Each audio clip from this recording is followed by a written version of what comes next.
Okay, so the um, I guess first book in this series of I guess I'll just call it Things I Love series is called The History of Love, and it's by Nicole Krauss.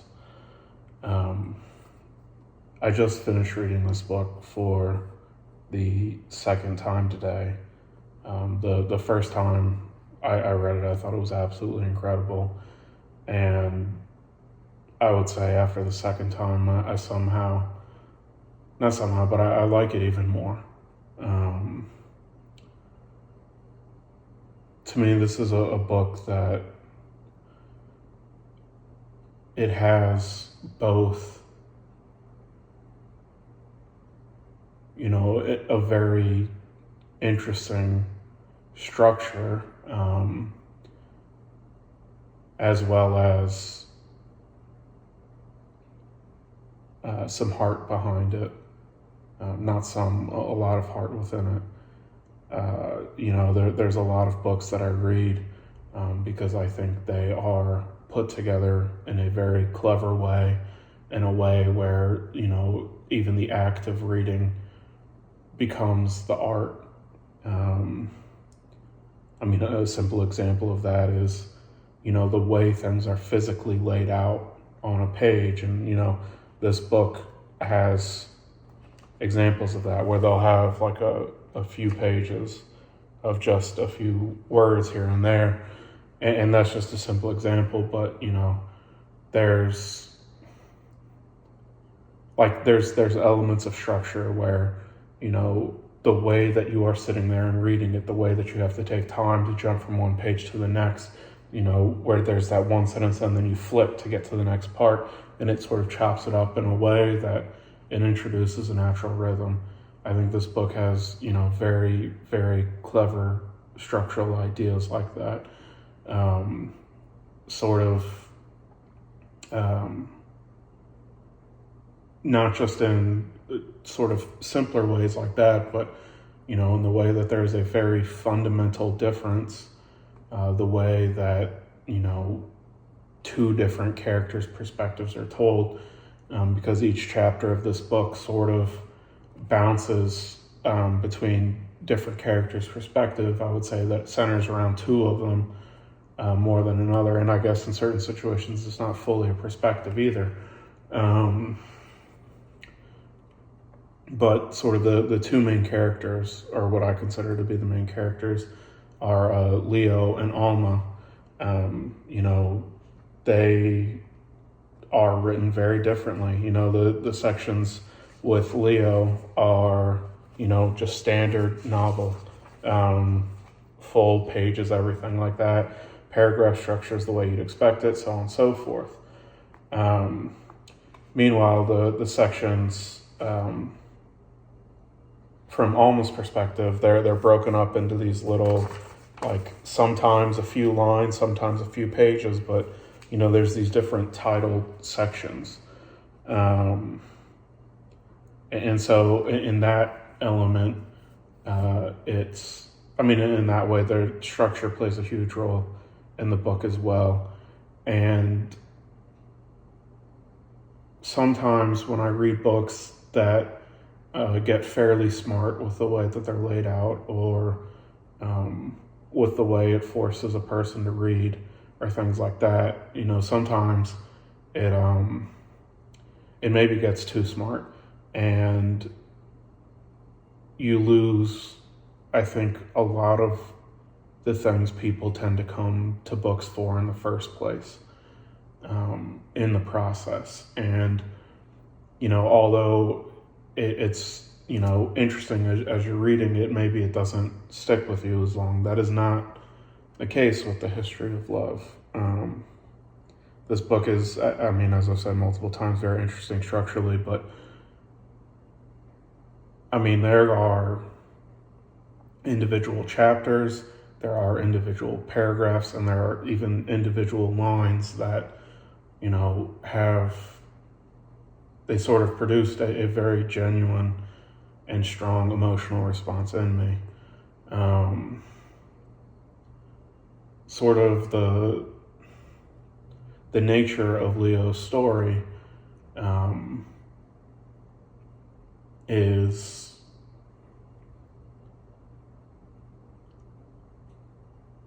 I mean, it's tragic in its nature, and there are, a lot of characters peripheral to the story that go through a lot of very sad things themselves.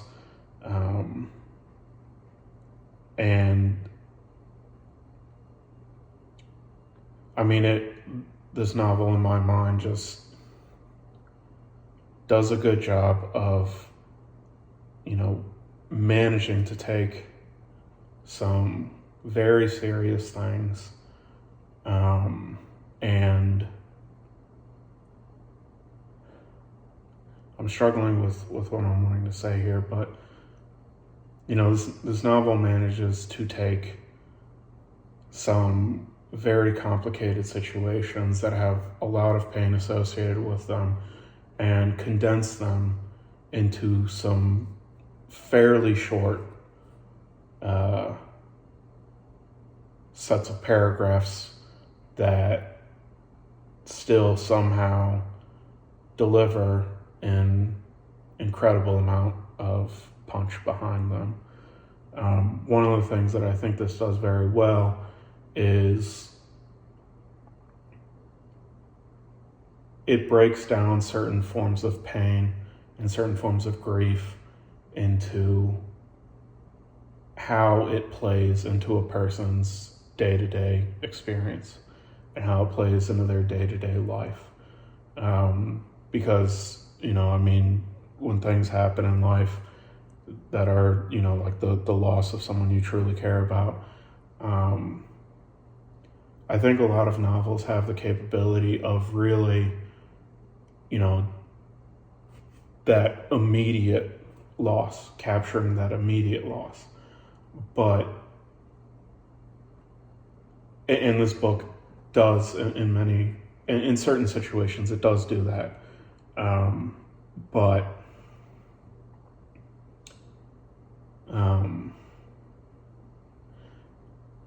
it also has the ability to show,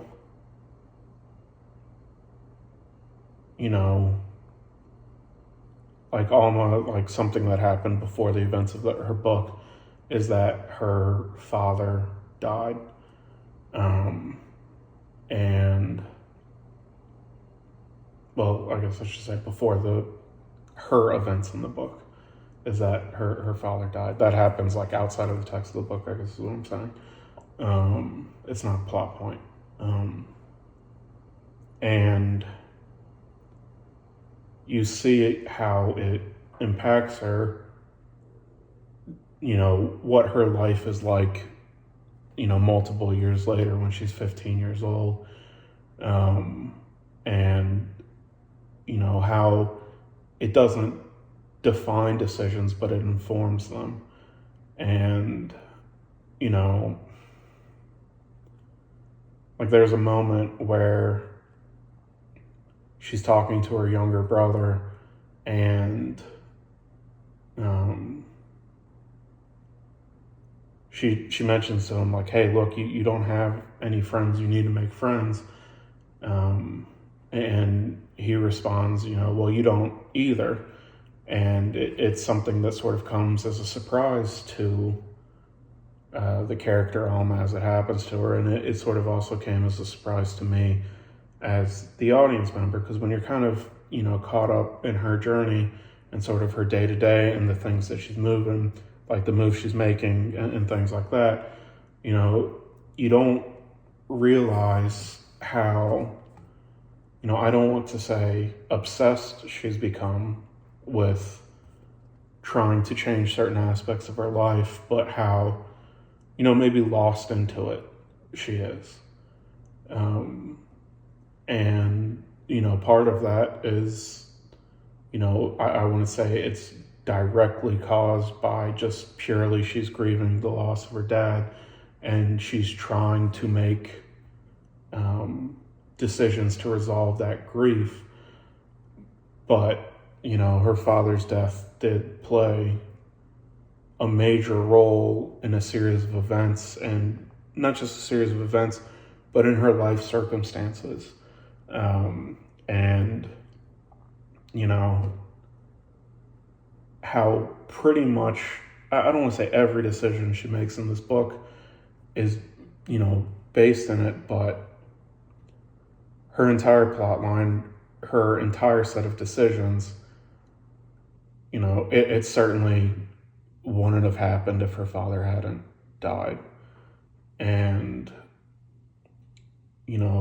I would say the way that she views the characters around her, especially her mother and her brother, get really caught up into this. And I'm struggling to explain what I really am going for here.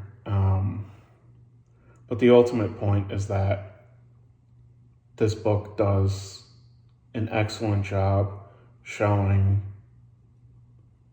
how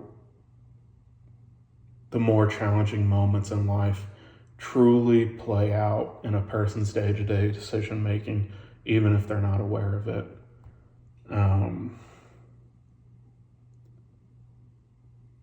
This book also has, genuine humor to it. I don't mean in the sense of there's a lot of back and forth moments where you're literally laughing out loud, but it's something that somehow brings a lightness to what you're reading. And especially considering, how there's humor and loneliness in this book in a very impressive way. It's not, there's nothing about the humor that feels cheap. There's nothing about the humor that feels forced. It's just sort of that, I think very genuine way that people go about their life, that, they manage, no matter how sad they are in any given moment, they can crack a smile. I would say sort of that cracking a smile. That's what the humor is like in this book. And it does it very well. Overall, it's not an incredibly long book. I would say that it is, by no means complicated in the way that, it never felt like work to read it, I guess is the better way to say it. I think it's very clever in the way that it's set up. I think it's very clever in the way that it's executed. But it still has, meaningful emotional impact in the instant that you're reading it. And I think this is an excellent book, and I do truly love it. So I guess just shout out to Nicole Krauss for writing an incredible book.